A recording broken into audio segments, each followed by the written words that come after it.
Всем привет! Сегодня я вам хочу показать мой камин, который я попыталась сделать. Вот, он выглядит вот так вот. Ну там огонь я не так красиво нарисовала. Видите, все сделано из картона, почти все. Тут ветки настоящие. Я взяла зубочистку там и надела на них бусинки и приклеила клеевым пистолетом. Так красиво вышло. Она выглядит примерно вот так.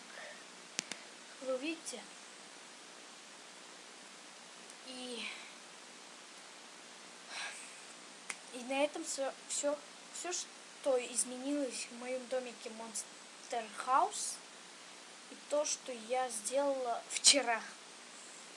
Ну, я с вами прощаюсь. В следующий раз, может, даже сделаю стоп-моушен.